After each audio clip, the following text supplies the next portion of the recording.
So, you want to be a game master, right? Welcome to the office.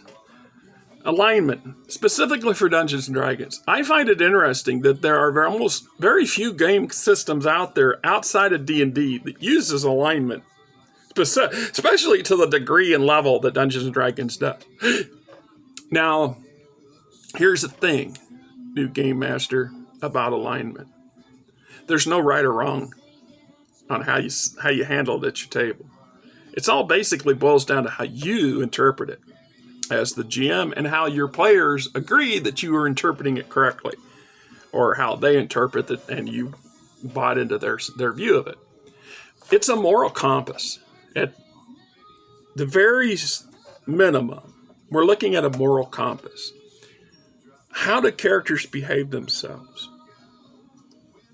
in character at the table? But it goes beyond that too. A lot of the religion is tied into that alignment system. So if you change your alignment through either inaction or actions or choice, this changes some of your requisites or outcomes. So if you're a priest of a goodly power and you go south or become more neutral, you no longer a member of that faith. You now have to deal with going, of all that would go with that. And how does that change your character? Does your character become an anti-something or an evil something? The other side of the coin is it also helps gauge an intellectual level of your foes. And that's something that a lot of people dance around and or tend to ignore in my eyes, in my opinion. Not all baddies are bad. Not all evil monsters are evil. That's many shades of gray. And I've used that to great effect on the table for many, many years. Well, what I mean by that? Generally speaking, if you have lawful and neutral evil characters, NPCs, baddies, whatever, they're intelligent, which means your players can negotiate with them, manipulate them, work the system, work the room, use their tendencies against them, use their greed and avarice and anger and to your advantage. To know that, though, the alignments help quantify this. It also helps from you, the GM's perspective of quantifying how much effort or whatever to put into the bad guy. So if I have a neutral or lawful evil bad guy, they have a high sense of self-preservation, number one. Number two, they are not dumbasses by any means. They're quite used to using manipulation and words, trickery, and intimidation to get what they want short of physical violence. It means you can negotiate with them. You can cut deals with them. Potentially, you can screw them over. But this helps. Chaotically evil characters, and to some level, chaotically neutral NPCs and monsters and what have you, they tend to violent and aggressive means and things that we consider, evil. And they have no structure or function. They don't know from 1 minute to the next or one day to the next how they're going to respond or react to a given situation. That can be fun. You can have utter bad guys that are silly clowns that just flummox your players something else. You can also have raging maniac, chaotically evil people do acts of good stuff because they're chaotic. Just because they're evil doesn't mean they're not prone to doing things completely opposite of what they're normally prone to do, if for no other reason just to see the shock value of somebody's expression.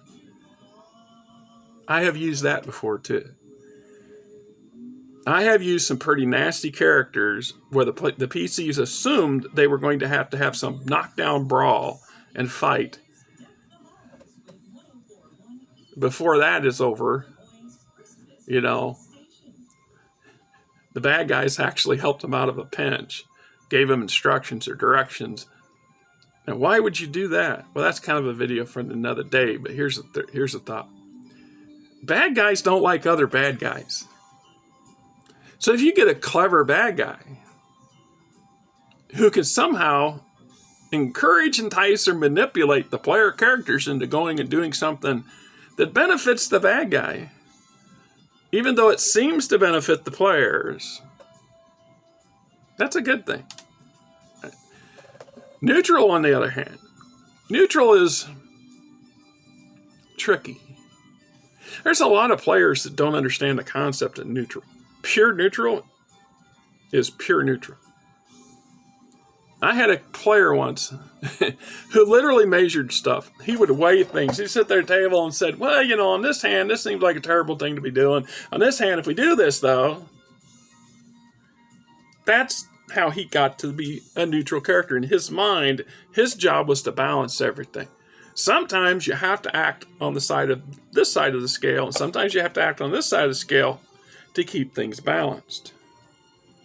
So if you act on this side of the scale too much, then you become neutral evil. If you act on this side too much, you become neutral good. Right? At the end of the day, don't overcomplicate these things. Alignments, generally speaking, are just kind of like a place setter in the background. They serve a role, but they're not very important role. And except for a few specific types of subclasses and some classes, like I said, the clerics that depend on deities, which based on the alignments makes a difference.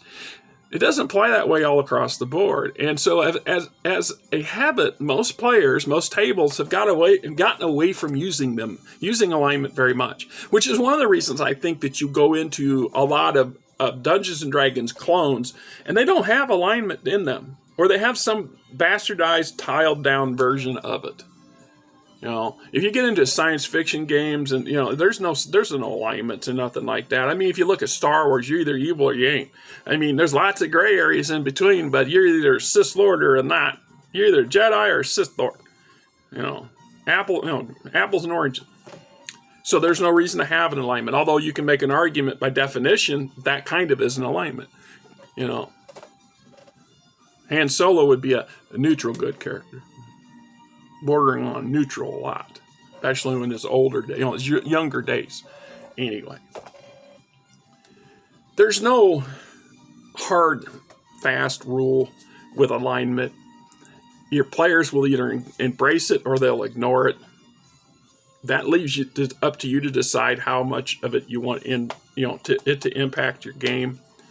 I have played many sessions over decades, and alignment hardly ever comes up. It's the truth. It's just not something that comes up that much. It comes up more when we talk about moral dilemmas, how we gauge moral dilemmas. And it comes up more in higher level play when you get to what might be considered epic level play. And even then, not so much. It's more like a guidepost. So my advice to a new game master is to familiarize yourself with Dungeons and Dragons alignment system and how it's played. But don't expect to understand nuances until many years down the road, if ever.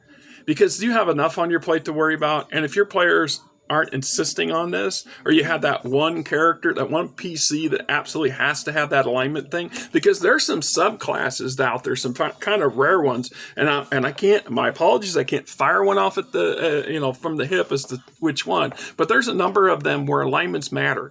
Right off the top of my head, characters like paladins and cavaliers, their alignments are crucial to their code.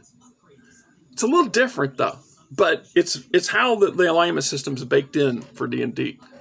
And we would still have these moral codes in other game systems. Once again, Star Wars, the Jedi code. The Sith have their own code. But it's not based on alignment. It's not tied to alignment like it is in D&D. Like I said, I find mixed uses for them. It's just not a priority for me at my table. It's just not.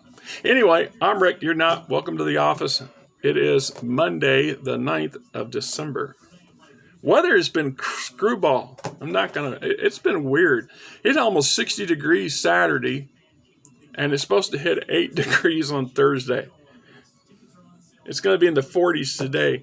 And it's supposed to drop off, and then Wednesday, Thursday, overnight, it's going to hit into the single digits. Very strange weather. Very strange weather.